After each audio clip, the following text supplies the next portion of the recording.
대학생 국회 모의 대통령 선거 후보자 토론회 사회를 맡은 전영민이라고 합니다. 모의 대통령 선거가 21일 앞으로 다가왔습니다. 오늘 토론회는 대학생 국회 모의 대선 선거 구정에 따라 개최됨을 알려드립니다. 그럼 후보자 소개부터 하도록 하겠습니다. 모두 5명의 후보가 등록을 해주셨는데요. 사전에 추첨해주신 순서대로 앉아 계십니다. 제 왼쪽부터 소개하도록 하겠습니다. 기호 4번 박진원 후보입니다.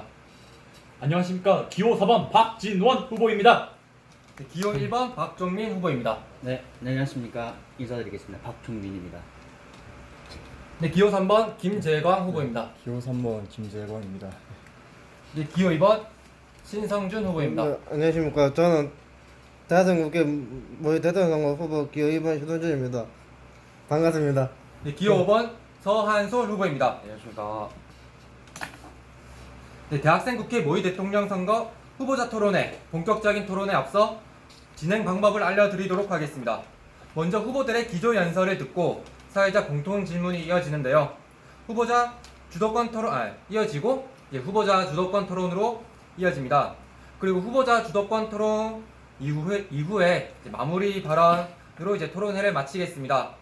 질문과 답변 순서는 추첨에 따라 현재 좌석의 좌측에서 우측으로 즉 시계 방향으로 돌아감을 알려드립니다. 그럼 본격적으로 대학생 국회 모의 대통령 선거 후보자 토론회를 시작하도록 하겠습니다. 우선 후보자들에게 기조 발언할 시간을 드리겠습니다. 한 후보당 주어진 시간은 1분입니다. 박진원 후보자부터 기조 연설 시작해 주십시오. 여러분 안녕하십니까. 기호 4번 박진원 후보입니다. 저는 이번 선거를 나오면서 여러분들께 딱 한 가지를 약속시켜드리겠습니다. 여러분들의 꿈이 이루어지는 대한민국 만들어 드리겠습니다. 감사합니다. 다음은 박종민 후보 기조 연설입니다. 네, 먼저 연설에 앞서 국토방위와 민주주의를 지켜주시는 호국 영령님께 누추하게나마 깊은 존경을 표합니다. 여러분들이 지켜주셨기에 오늘을 살아갑니다. 또 우리가 역사 속에 여러분들의 고결과 숭고가 영원할 것입니다. 제가 생각하는 민주주의란 가장 약한 자가 가장 강한 자와 똑같은 기회를 가질 그런 기회를 주는 것이 민주주의라고 생각합니다.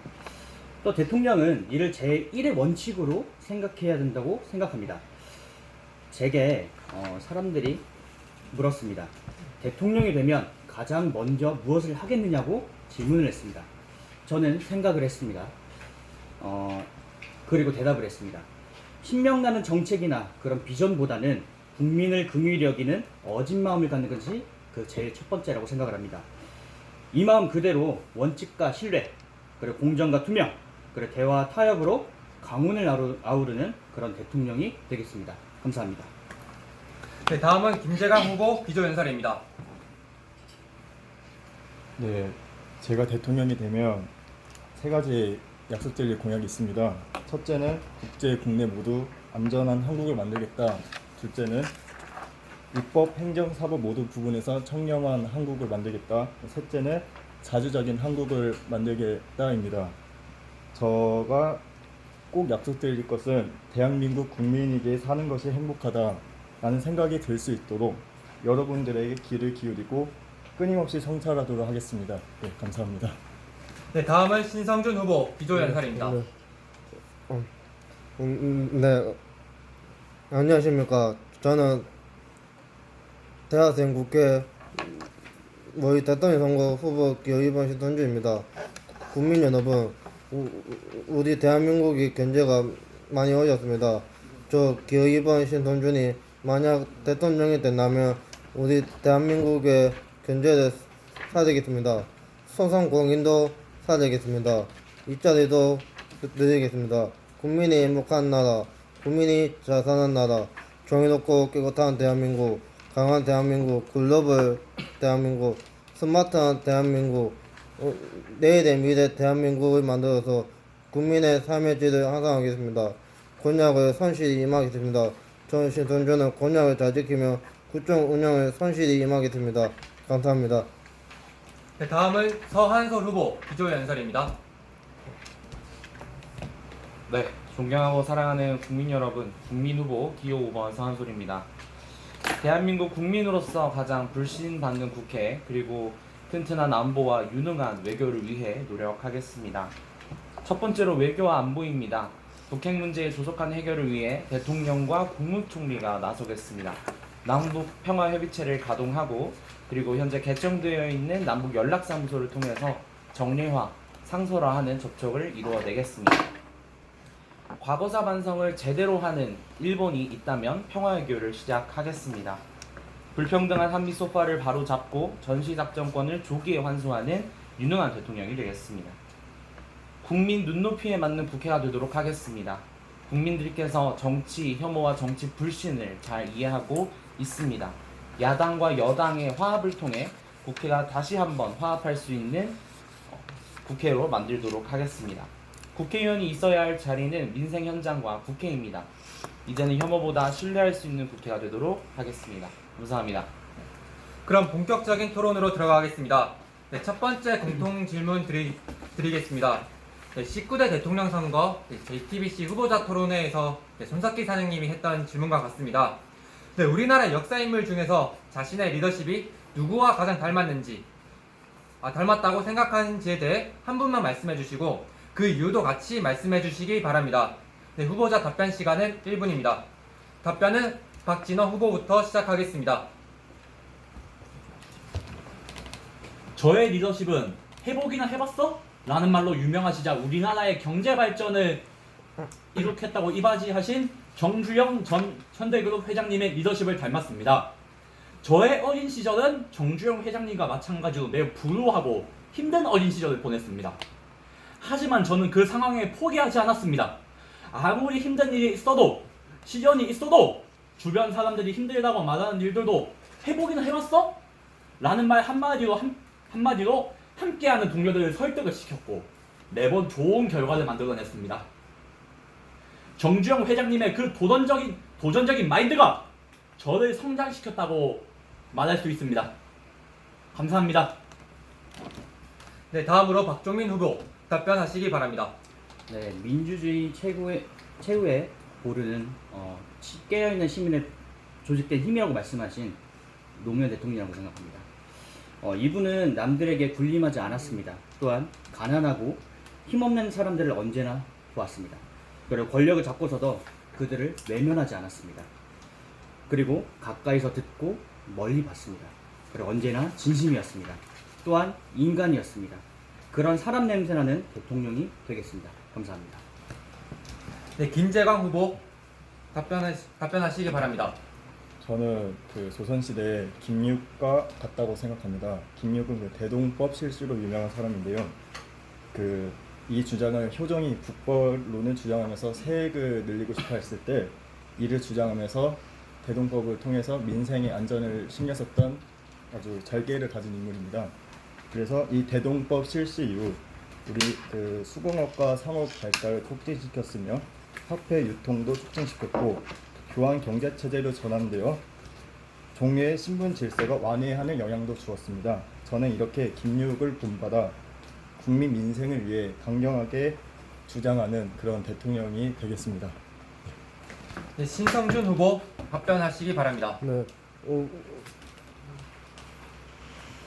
우리나라 역사 인물 중에서 저의 리더십이 닮았다고 생각하는 역사 인물은 대한민국 임시정부 대통령이시고 독립유권자이신 김구 대한민국 임시정부 대통령 겸 독립유권자이십니다.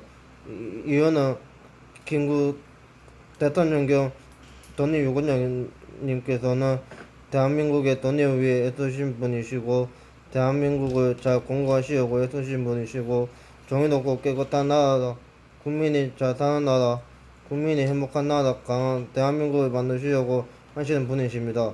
그리하여 저의 리더십과 닮았다고 생각합니다. 감사합니다. 네, 다음으로 서한솔 후보 답변하기 전에 김재광 후보 목소리가 잘 안 들린다고 네. 하거든요.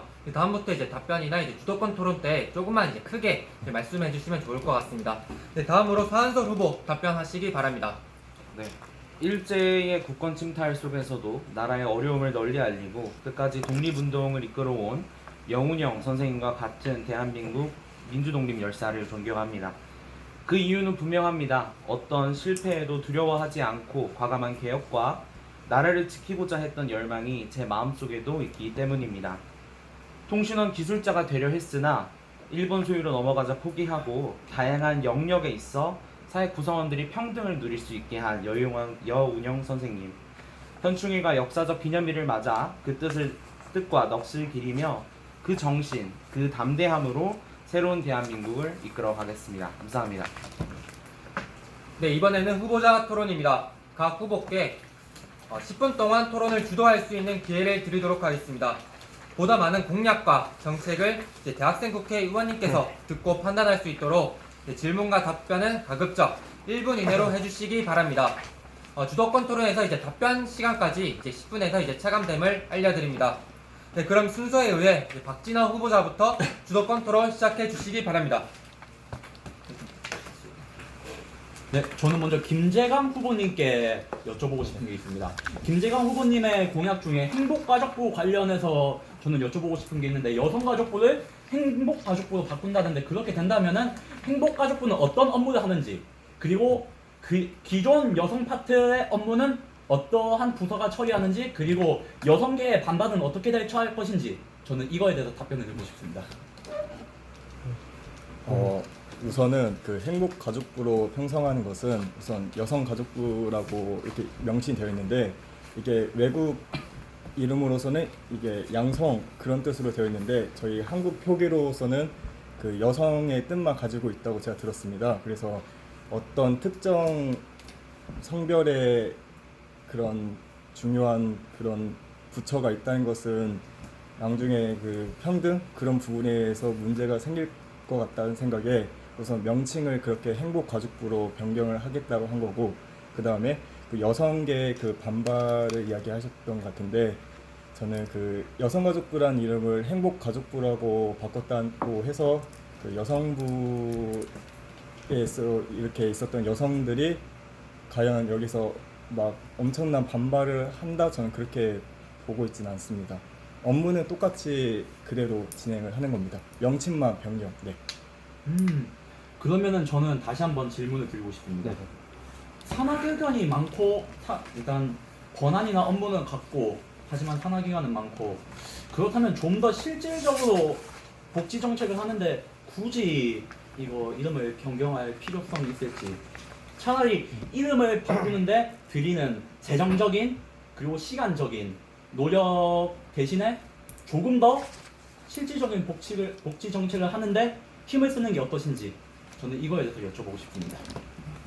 우선 제가 이름을 이렇게 변경하겠던 것은 그 우선 요새 남성과 여성 이렇게 젠더 갈등이 심화되고 있지 않습니까? 그래서 많은 남성들이 여성가족부를 보고 엄청 많은 비판을 하는 것을 제가 알고 있습니다. 그래서 우선은 남성들도 이런 여성가족부에 불만이 있는데, 여성가족부도 필요한 기구이지 않습니까?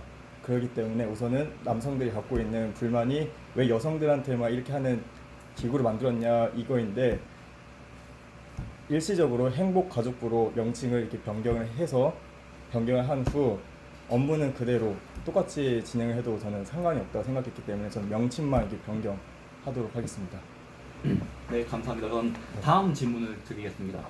안보 부분에서 신무기 개발이 있습니다. 네네. 후보님께서 생각하시는 신무기는 어떠한 무기인지, 그리고 그에 대한 개발 방법은 어떠한 방법으로 이루어지는지 물어보고 싶습니다. 그리고 신무기 개발은 방산비리와 연계하면은 방산비리 척결이 급선무라고 생각합니다. 방산비리가 사라져야지 비로소 한국식 신무기가 개발이 가능하다고 저는 생각을 하는데, 이거에 대해서 후보님의 생각을 듣고 싶습니다. 우선 이 방산 비리가 해결이 돼야 우선 국내 신무기가 개발이 된다 이렇게 하셨던 것 같은데, 네. 물론 저도 여기에 대해서 동의는 하지만, 그래도 저희가 이게 신무기를 개발하는데 방산 비리를 다 제거하고 그 다음에 개발을 한다, 이렇게 하는 논리는 약간 좀 저는 이해가 좀 되지 않고요. 그리고 국내 신무기 개발을 하려는 목적은 우선 우리가 튼튼한 안보가 구축이 돼야 우리가 앞에 있는 북한과 평화 통일을 할 때 좀 더 저희가 유리한 입장으로 갈 수 있지 않겠습니까? 그런데 계속 우리나라가 다른 국가에 무기에 의존하고 그런 모습을 보이면 우리나라에서 이 안보가 지금 튼튼하지 않다 이렇게 하시는 분들이 많은 것 같아요. 그래서 북한이 저번에 미사일 발사했던 것도 그렇고 해서 우리나라가 여기에 대해서 미사일을 직접 개발하는 그런 모습도 보여주고 그런 것을 해주면 우리나라 안보를 좀 더 우리 국민들이 좀 우리나라 안보가 다시 튼튼해지고 있구나 이런 이미지를 심어주지 않을까 해서 네, 말했던 공약입니다. 그렇다면 후보님께서는 지금 저희가 만들어 놓은 국내 기술로 만든 현무, 네. 천마 등과 같은 대공 미사일 같은 거는 현재 북한과의 대치 상황에서 그닥 효력을 못 보고 있다고 생각하시는 겁니까?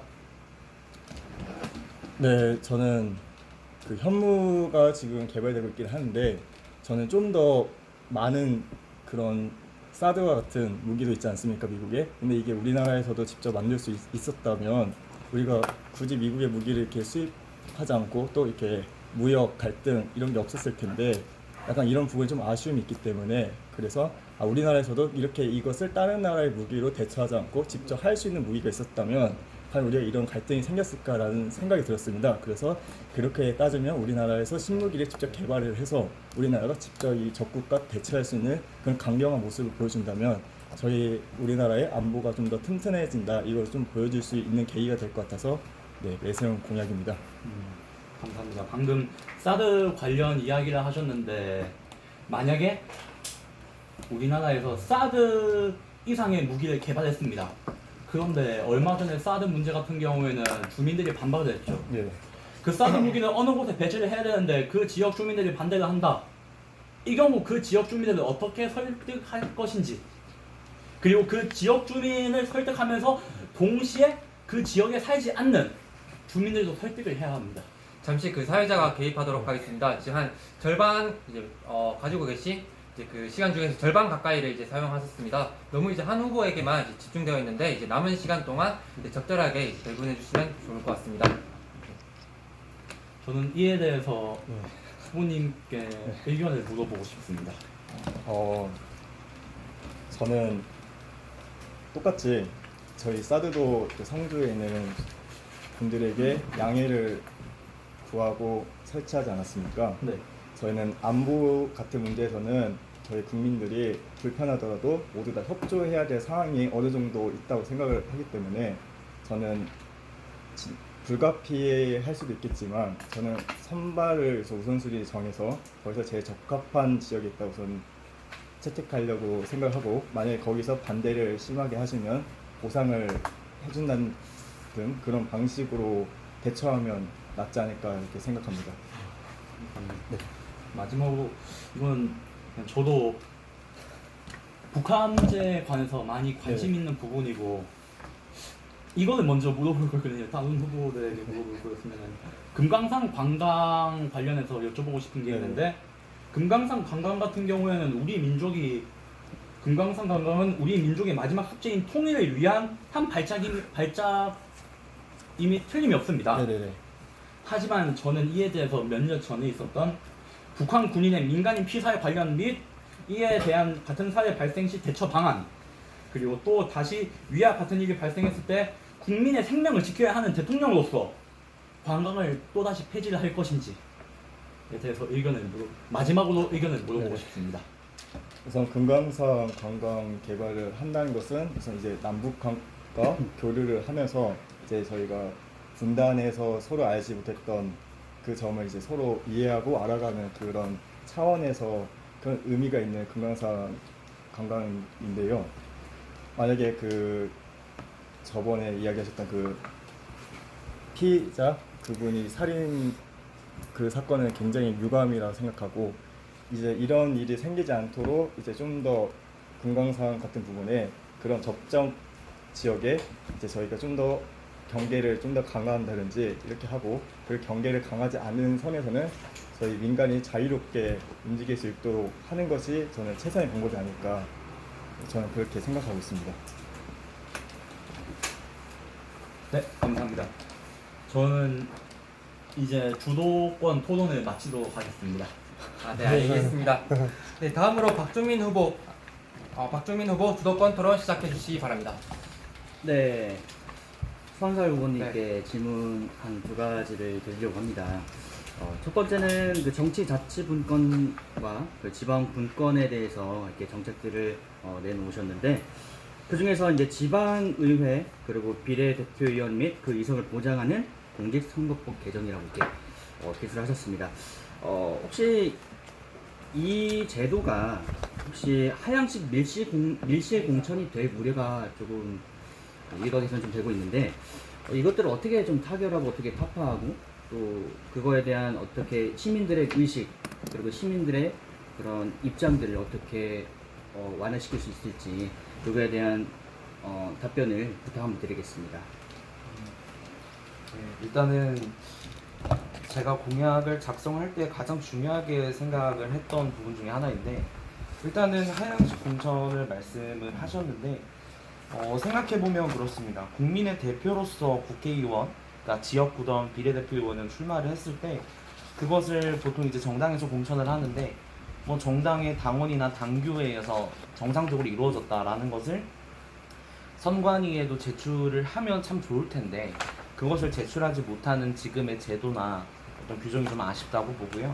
그러면 시민들이 뿔뿔이 민주주의나 정치를 참여했을 때 좀 더 제도가 완화되고 보완이 된다면 저는 그 기능은 어느 정도 보완이 될 것이라고 생각을 합니다.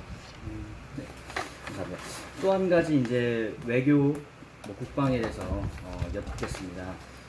혹시 남북 연락사무소 그리고 금강산 남북교류 이런 등등이 있는데, 그리고 또 이제 전시작전권이라고 또 이제 여기에 좀 내놓으셨습니다. 근데 여기에서 제가 한번 이런 정책을 구성한 그런 동기가 북한과의 그런 아직 대립되고 있는 그런 군사적 긴장에서 이제 비롯됐다고 생각하는데, 혹시 이런 정책을 통해서 혹시 북한이 핵을 포기할 것 같습니까? 어떻게 생각하십니까? 일단은 뭐 제 공약대로 계속 만나고 대화하고 협상을 하다 보면 핵을 포기한다기보다 그들이 뭐 원했던 거라든지 그런 것을 주지 않는 방향, 그러니까 기존의 어떤 현금성으로 이루어지는 뭐 대북 정책이라든지 그런 걸 하지 않고, 일단은 이야기를 하면서 핵 포기, 핵 폐기를 우리나라는 주장을 해야겠죠. 그래야 우리나라 어떤 안보나 이런 문제에 있어서 안전을 보장받을 수 있기 때문에. 그래서 말씀하신 대로 군사적 긴장 완화는 맞습니다. 군사적 긴장 완화는 맞고, 그렇기 때문에 저는 연락사무소가 생겼다고 생각을 합니다. 그들이 흔히 말하는 수뇌부, 그러니까 고위공직자들이 만나서 이야기를 하고 대화를 해서 협상을 하려고 만든 곳이지, 이것을 어떤 정쟁의 요소로 삼으려고 만든 곳은 아니라고 생각을 합니다. 네, 감사합니다. 그 다음은 이제 김진원 후보님께 한번. 네, 박진원 후보입니다. 네. 아무래도 긴장을 많이 했기 너무 긴장을 때문에 많이 한것 실수가 있었던 것 같습니다. 같습니다. 네, 이름을 개정하겠습니다. 오히려 이제 후보 토론에서 약간 긴장할 때 좀 늦춰주는. 재밌게 하기 위해서 그랬던 것으로 이해해 주시면 감사하겠습니다. 여기 좀 6번 정책에 보시면 이제 한민족의 마지막 숙제인 통일인 한반도를 이룩하기 모든 역량을 다하시겠다라고 말씀을 해주셨습니다. 아까도 같은 맥락이지만 혹시 통일을 할 때 뭐 우리도 그런 염두를 해두고 이제 정책을 펼쳐 나가야 되고 이제 대통령의 뭐 임무에도 이제 있는 거 아니겠습니까? 그래서 뭐 체제 보장을 그대로 유지하면서 통일할 것인가, 아니면 다른 좋은 수가 있겠는가? 라는 질문을 한번 더 드리겠습니다. 저는 과거의 사례를 한번 들어보겠습니다. 동독과 서독. 또 최근에 통일을 이루었던 동독과 서독의 사례를 들어보겠습니다. 동독과 서독의 경우에는 비록 장벽은 있었습니다. 38선은 있었습니다. 하지만 서로 교류를 하였습니다. 서로 교류를 하면서 문화 간의 격차를 줄이고 조금 더 격차를 줄여서 어느 순간 이제 장벽이 허물어지고 하나의 독일로 나갈 수 있었습니다. 저는 뭐 우리 대학생들이 직접 가서 교류를 한다든지 진짜 금강산으로 수학여행을 간다든지 또 뭐 북한에 있는 뭐 냉면을 진짜 먹으러 갈 수 있다든지, 하지만 일종의 규제는 두겠습니다. 하루에 대략 6시간, 7시간 정도 북한에 머물 수 있게 하겠다. 이런 차츰 경계를 줄이고 서로 격차를 줄이고 나서 하나된 통일을 이룩하겠습니다. 그것이야말로 추후 통일이 됐을 때 또다시 일어나는 지금의 이념 분쟁이나 지역 갈등을 해결할 수 있는 방법이라고 생각합니다. 네, 감사합니다. 또한 마지막 질문입니다. 또한 지방자치 제도에 대해서 또 이제 정책을 내놓으셨는데 네. 혹시 현 30년 전부터 우리 경기도 분도를 하자 네. 뭐 이런 이슈가 되고 있는데 해야 된다고 보십니까? 그렇다면 왜 그렇습니까? 경기도 분도라. 혹시 제가 경기도 분도에 대해서 정확한 의미를 모르고 있는데 혹시 설명해 주실 수가 있으십니까? 경기도를 이제 서울 기점으로 했을 때 네. 경기 북도와 남도를 나누자. 최근에 이재명 지사께서 네. 또 이제 그럴 필요가 있지만 지금 적절치 않다라고 이렇게 뭐 기자회견을 통해서 이렇게 말씀하신 바 있는데 네. 그거에 대해서 뭐 그 이유가 경기 남도에 비해서 경기 북부 지역이 많이 소외되어 있고 낙후되어 있다라는 취지에서 이제 30년 전부터 이렇게 되었던 것으로 이제 말씀을 이제 정치권에서 이제 말씀하신 게 있는데 그거에 대해서 또 경기도 분도가 조금 필요할 것으로 보십니까? 저 같은 경우에는 두 가지 의견을 드리고 싶습니다. 정책적으로는 분도가 필요합니다. 북부 같은 경우에는 38선과 밀접하게 있기 때문에 많이 산업이나 상공 같은 게 낙후가 되어 있습니다. 하지만 남부 같은 경우에는 아래로는 대전, 위로는 서울과 맞닿아 있으면서 상권이나 그러한 거주 지역 같은 게 많이 발달이 되어 있습니다. 정책적으로 본다면 분도를 한다는 게 맞지만 만약에 분도를 하면은 또 다른 지역 갈등을 일으킬 것 같습니다. 야, 너 분도 살잖아. 너 경기도 아니야. 야, 너 분도 사는데 왜 경기도라고 말해? 우리 다른 경기도야. 구분 좀 잘해. 이러한 또 인식을 심어줄 수 있지 않을지. 그러면은 또 다른 지역 갈등이 생겨나고 또 다른 지역 갈등이 생겨나서 갈등이 갈등을 낳고 갈등이 갈등을 낳는다고 생각합니다. 네, 감사합니다. 또한 김재강 후보님께 또 질문을 또 두 가지씩 드리겠는데요. 뭐 너무 긴장하실 필요는 없고요. 뭐 누구를 뭐 죽이기 위한 그런 게 아니니까 네, 그냥 단지 궁금해서 또 그것을 통해서 우리 시민 여러분들, 국민 여러분들 그리고 대학생 국회의원 여러분들께서 잘 납득이 하실 수 있도록 저도 임무를 받았기 때문에 의무라고 생각을 합니다. 또한 사회 부조리 차단이라는 정책 면에서 3번에 보시면 이제 청문회 할 때 네네. 국회 자격 미달 후보자는 임명이 불가하다라고 말씀하셨는데 네. 혹시 이게 청문회라고 이제 뭐 이제 다양한 뭐 공직자들이 있겠지만 뭐 청와대를 말하는 것인지 아니면 뭐 국회의원을 말씀하시는 건지 그거를 말씀 한번 부탁드리겠습니다. 이게 무슨 말이냐면 우선 이제 청문회를 하고 이제 야당 의원들이 이게 부적격을 이렇게 내렸는데 그냥 청와대에서는 그 임명을 강행시키면 이게 다 정관 후보로 다 임명되지 않습니까? 그렇기 때문에 저는 이런 모습에 그래도 어느 정도 야당이 부적격으로 이렇게 그렇게 평가를 했으면 청와대에서도 어느 정도 이렇게 받아들여야 되는 것이 있다 이렇게 생각했기 때문에 내놓은 공약입니다. 그렇다면 자격 기준이라든가 네. 그런 기준을 만드는 곳 그리고 뭐 그런 절차 뭐 또 뭐 이런 경우가 있습니다. 뭐 대부분 정치권에서는 이제 뭐 깜빵 생활을 하신 분들도 꽤나 있고 네. 그 이유가 물론 나쁜 짓을 해서 이제 그런 경우는 있겠지만 지금 기득권에 있고 좀 정치권에 있는 분들은 80년대 때 시민운동 이런 걸 주도했던 사람들입니다. 그래서 이분들도 혹여나 임명 불가로 받게 되면 사회적 그런 비난이라든가 그런 것들은 어떻게 납득을 해야 될지 그런 방침이 있으실까요 혹시? 약간 좀 네. 전제를 좀 잘못하신 것 같은데 네. 그 우리 학생 운동 하셨던 분 빼고도 전부 다예요. 전부 다 청문 후보가 다 이 조건에 들어가는 거고요.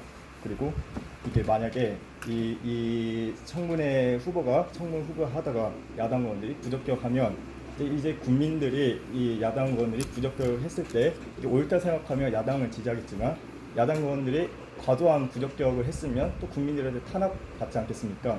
저는 이것을 국민들께서 알아서 이게 잘 판단하실 것 같다고 생각에 저는 여기서 마치겠습니다. 네, 감사합니다. 그리고 마지막으로 이제 신성준 후보님께 예. 네, 질문 하나 드리겠습니다. 예. 정치란 무엇이라고 생각하십니까? 네, 지금 그 시간이 30초 정도 있거든요. 예, 예. 이제 마지막 답변으로 예. 거기까지 이제 다 예, 한꺼번에 예. 하도록 하겠습니다. 전체는 전체는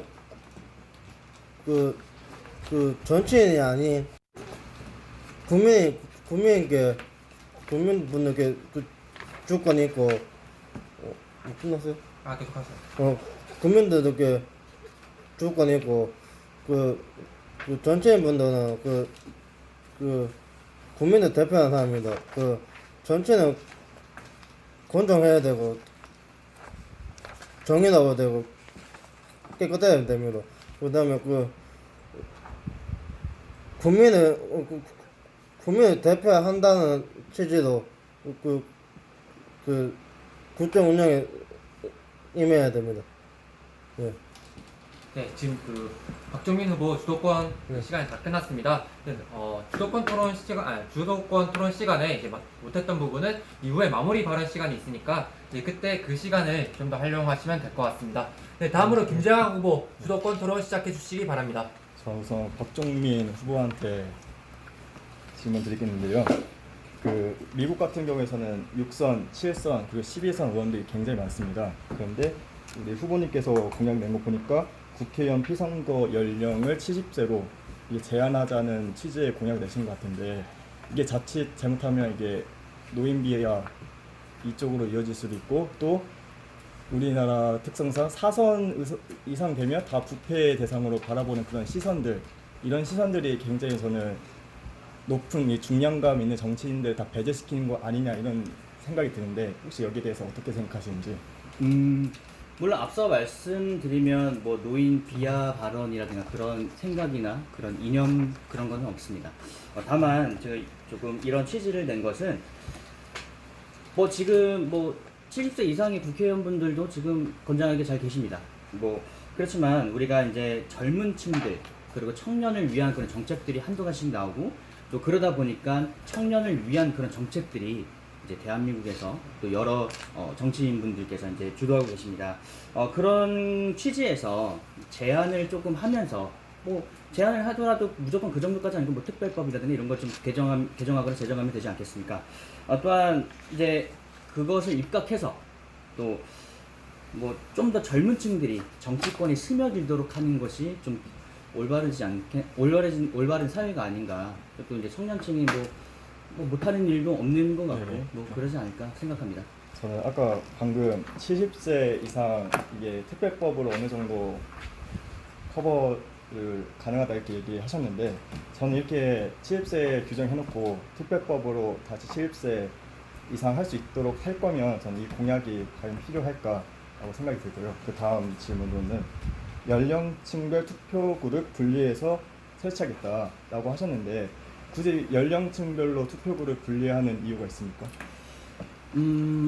뭐 제가 경험한 바와 그리고 이제 또 주변 여론을 통해서 좀 접했던 그런 내용이지만요.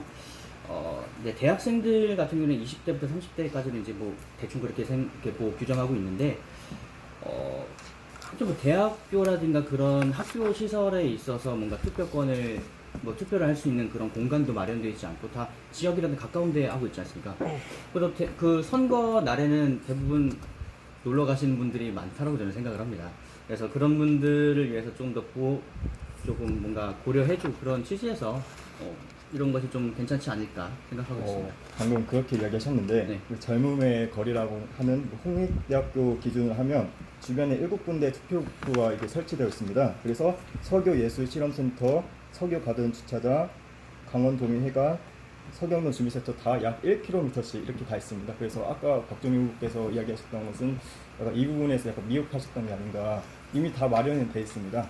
그리고 만약에 연령층별 만약에 그렇게 하셨으면 연령층별 투표구를 마련할 게 아니라 투표를 좀 더 잘 참여할 수 있는 그런 동의할 수 있는 그런 것을 마련해 주시는 게 더 좋은 공약이 아닐까 저는 그렇게 생각합니다.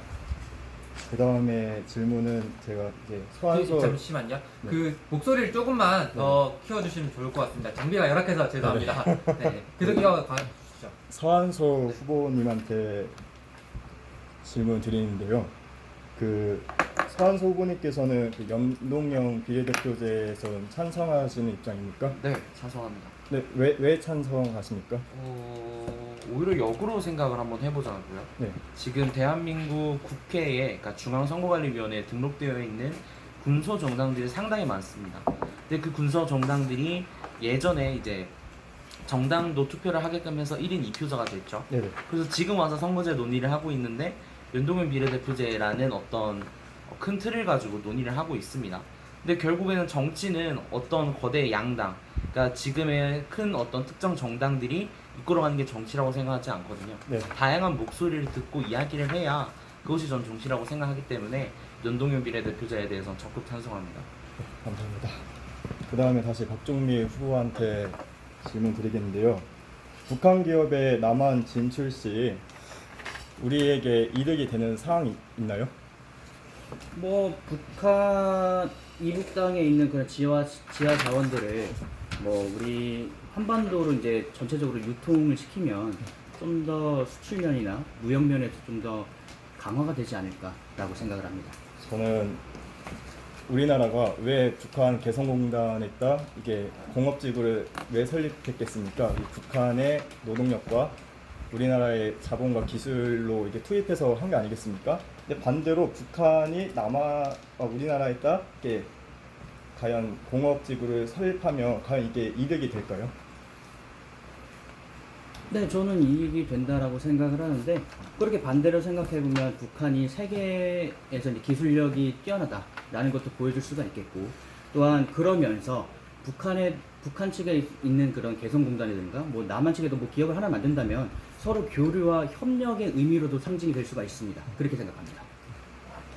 그럼 북한의 그 단순히 수익성만을 가지고 이렇게 하신다는 이야기시죠? 뭐 그렇게 일각에선 그렇게 생각할 수도 있겠습니다만 뭐 여러 가지 효과가 있을 것으로 저는 보고 있습니다. 예를 들면은 남과 북이 함께 공장을 그리고 기업을 운영한다라는 것은 이제 남북 화해라는 그런 상징성이 될 수 있겠다라고 저는 앞서 말씀드린 바 있습니다. 네네. 그리고 또 국무총리를 임기제 도입을 하신다 했던 것 같은데 네네. 어떻게 임기제를 도입하실 것인 구체적인 그 계획이 있으신가? 네, 저는 간단합니다. 지금까지 뭐 대한민국 역사상에 이제 국무총리 분들이 여러분들이 한 40, 거의 50명대는 이제 가고 있습니다. 그러면서 이제 그 신문 기사에도 나왔고 뭐 여론도 이제 그렇게 얘기하는 게 뭐냐면 2년 정도만 하고 이제 국무총리를 내려놓는다. 뭐 이런 얘기가 나왔습니다. 그렇게 되면 만약 2년 정도만 하고 자발적으로 그만둔다라고 했을 때 그런 국정의 혼란 그런 거를 막기 위해서 대통령과 임기를 똑같이 적용해야 된다라고 생각을 합니다. 네, 이제 서한솔 후보님께 질의 드리겠는데요.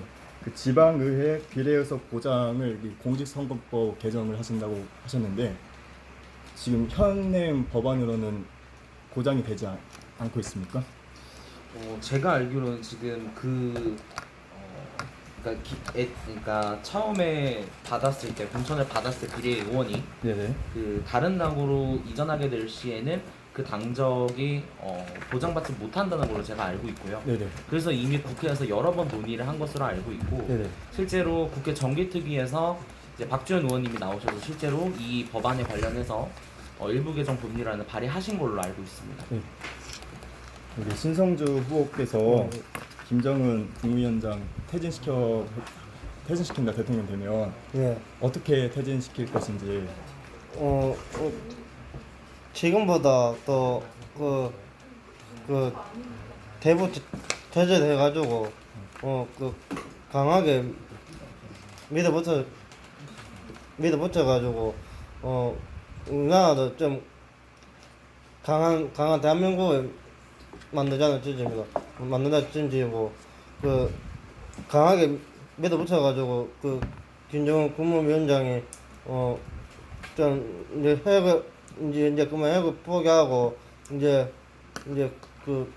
북한 주민들도 행복한 삶을 살 수 있도록 많이 해주셔야 되고 네네네. 그래가지고 시간 별로 없어서 이 정도로. 네네. 네, 어쨌든 발언 끊을 수 있는 네네. 그 권한이 있기 때문에 주도권 네. 가지신 분이 네. 김정 후보 계속 뛰어나와 주십시오. 서한솔 후보님께서 이 대학생 국회를 지원하는 그런 공약도 내신 것 같은데 네네. 대학생 국회가 어떤 정부의 기간도 아닌데 대학생 국회를 지원하시려는 목적이 무엇인지. 뭐 일단은 제가 대학생 국회를 지원하겠다라는 목표로 네. 공약을 발표한 것은 아니고요. 일단 현재 있는 대학생 국회의 어떤 활성화를 위해서 고민을 하고자 그 공약들을